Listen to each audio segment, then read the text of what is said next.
Честито Възкресение Христово на младостчани!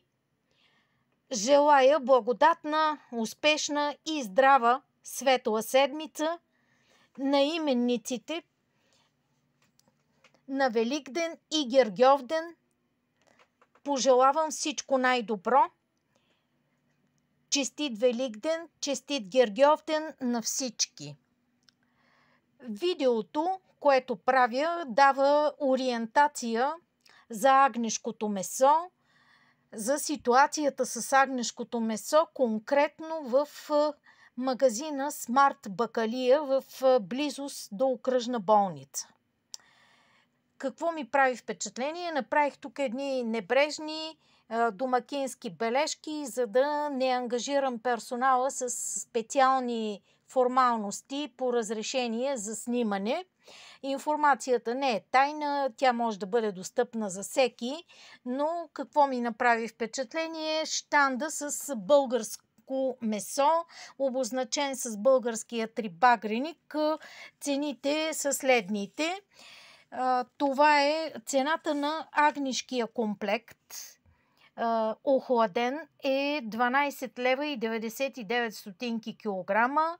Агнешката плешка е 24,99 и агнешки главички 5 лева и 79 стотинки за килограм.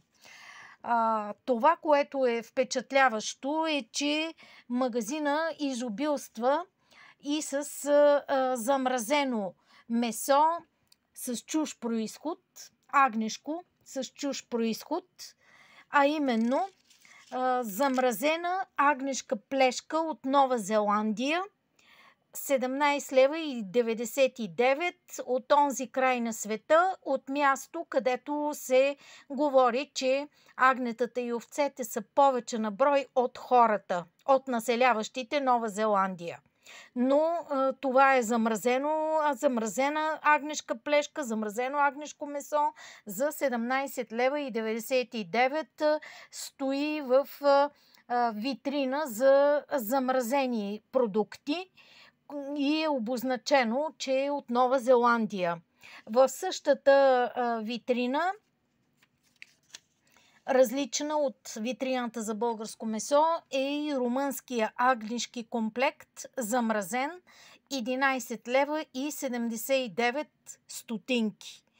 Това е ситуацията с агнешкото, тъй като освен днес, когато си казваме честит Гергьовден, много от почитателите му ще го готвят и през месеца, през предстоящите дни. Агнешкото месо е харесвано и във всичките му яденета всичко е вкусно, направено с агнешко месо.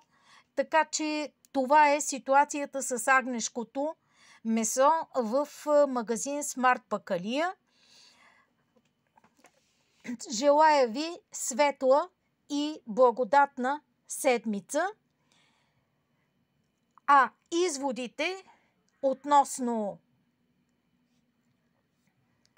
цената, инфлацията, хранителния суверенитет оставям да си ги правите вие.